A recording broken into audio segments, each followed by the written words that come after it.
falar sobre equidade de gênero. Equidade é quando você prioriza as necessidades daquela pessoa. Um exemplo é quando temos uma gestante que está tendo uma emergência médica por conta da gravidez e levamos ela a um hospital e ele está lotado. Quando chegarmos lá e ele estiver lotado, se formos levar em consideração a igualdade, ela seria atendida por último, porque ela foi a última pessoa a chegar, e as outras pessoas seriam atendidas primeiro.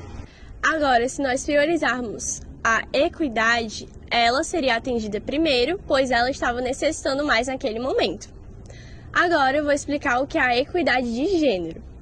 A equidade de gênero é quando nós priorizamos as particularidades de cada gênero, garantindo as leis e os direitos baseados nas diferenças e nas particularidades desses gêneros. Agora eu vou falar um pouco sobre como isso é no Brasil e no mundo. No mundo existem várias leis que visam diminuir a desigualdade entre os gêneros no mercado de trabalho, como, por exemplo, a Lei da Igualdade de Gênero no Mercado de Trabalho de 2012 na Austrália. Também existe várias leis parecidas como essa em vários lugares no mundo. Aqui no Brasil, eu não achei nenhuma lei muito parecida, assim, nenhuma lei que visasse muito com esse papel da equidade. Mas uma coisa que eu achei muito interessante ressaltar é que no IBGE de 2019, se nós formos comparar a renda média de um homem e de uma mulher que exercem a mesma função, a das mulheres era 22% menor do que a dos homens. E a equidade teria um papel bem melhor nisso, porque se eles exercem o mesmo papel, eles deveriam receber valores iguais ou um acréscimo, digamos assim, para quem faz melhor. Mas enfim, essa foi a equidade de gênero.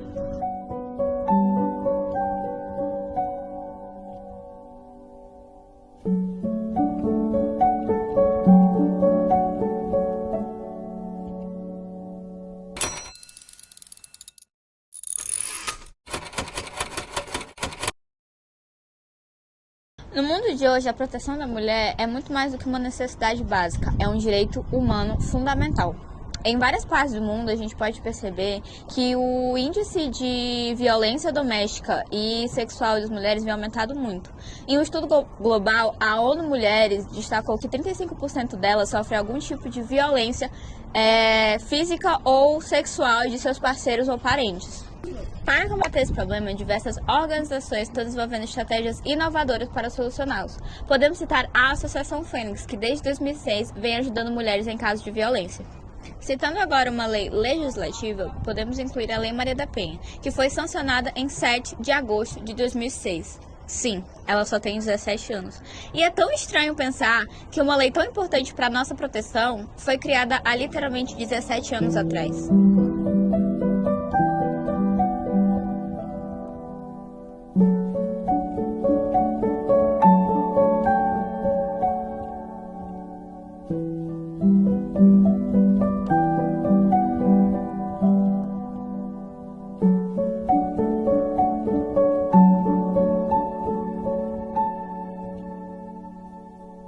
Além das medidas legislativas, a conscientização pública desempenha um papel crucial na proteção das mulheres. Campanhas educacionais e programas de sensibilização têm ajudado a aumentar a conscientização sobre os direitos das mulheres. Proteger as mulheres não é apenas uma questão da legislação, mas também uma questão de mudança cultural. À medida que mais pessoas se unem para proteger as mulheres, nos faz criar um futuro igualitário e que elas possam viver a sua vida sem medo.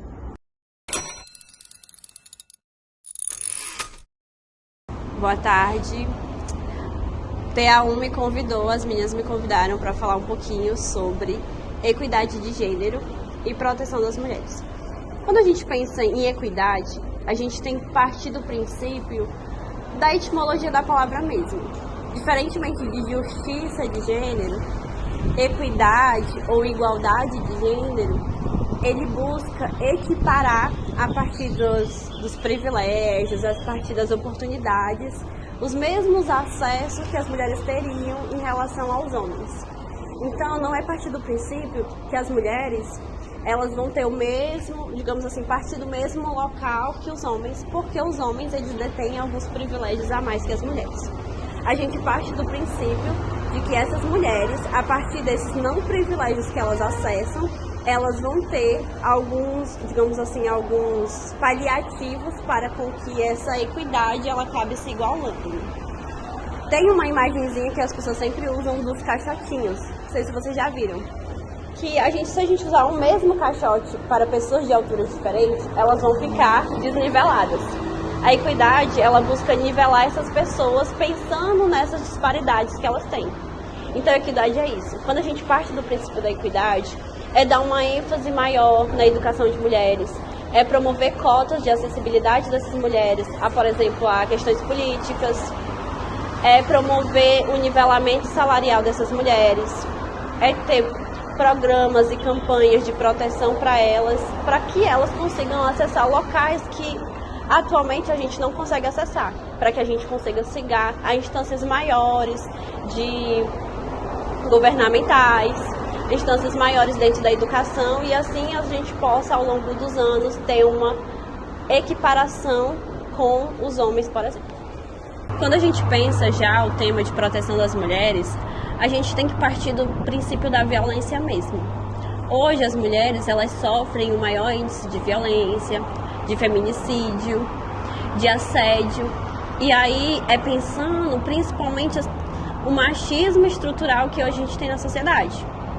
Então é porque a gente tem uma série de estereótipos, uma série de violências que a gente precisa pensar medidas de proteção para mulheres.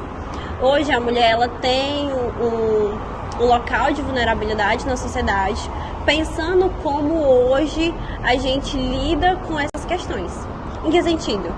Hoje, quando a gente vai pensar na saúde da mulher, a gente tem uma medicina que não avançou o suficiente para pensar a saúde das mulheres. Até um dia desse, as mulheres morriam de parto, as mulheres morriam de câncer. Então a medicina não se evoluiu para pensar a saúde das mulheres. Isso a gente lida com proteção. Quando a gente pensa na justiça, a gente está vendo série de casos de violência, de estupro, de mortes que hoje ficam impunes porque homens julgam outros homens. Homens defendem outros homens. E aí a gente deixa de lado a saúde e a proteção da mulher. Quando a gente pensa na proteção da mulher em relação ao mercado de trabalho, a gente coloca as mulheres em mais cargos de subalternização, que deixam elas mais suscetíveis ao assédio, mais suscetíveis a cargos, algumas violências morais. E isso a gente tem que pensar para que a gente consiga combater ao longo do tempo, combater através das denúncias, através da fala e da escuta ativa, não só de nós, de mulheres para mulheres, mas também conscientizando os nossos filhos, conscientizando os nossos irmãos, os nossos maridos, os homens que hoje são os principais agentes de causador dessas violências. Pronto, em relação à igualdade entre homens e mulheres, né? Ao longo da humanidade a gente teve uma evolução histórica quanto a isso, né? Certo? Então, assim, a sociedade evolui e com isso as diretrizes dela também. Tá? Então, se a gente lembra ali que no período da Revolução Industrial, mulheres ganhavam menos do que homens executando o mesmo serviço, isso era uma visão que na época até podia ser vista como normal, mas como as sociedades também evoluem, né, com o tempo, essas atribuições elas foram revistas, né? Tanto que hoje se entende essa equidade salarial para as mesmas funções, o que é correto, porque o parâmetro que tem que ser observado é competência e não necessariamente simplesmente uma questão fisiológica. O que pode ser feito pode ser o julgamento através de critérios técnicos, porque eu acho que quando existe a subjetividade, isso dá margem para você reforçar um discurso daquilo que você acredita e não daquilo que é correto. Então, acho que se você tiver parâmetros mais objetivos e técnicos, você consegue corrigir essas distorções. Em relação à proteção das mulheres, a gente teve um salto gigantesco com a Lei Maria da Penha, né, que muda significativamente o parâmetro e sobre como a sociedade entende a proteção das mulheres. antigamente, devido a essa atribuição das mulheres aos homens, acabava que gerava a normalização da agressão à mulher. Afinal, era o marido, era o filho, era o irmão, era o tio, enfim.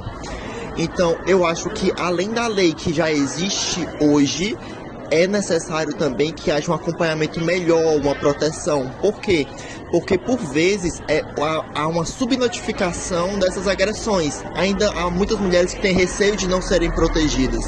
Então eu acho que se houvesse acompanhamentos melhores, por exemplo, se nas escolas tivessem psicólogos que poderiam já identificar um comportamento errado, seja do jovem adolescente, seja dos responsáveis, eu acho que isso poderia aumentar a proteção que existe em relação às mulheres.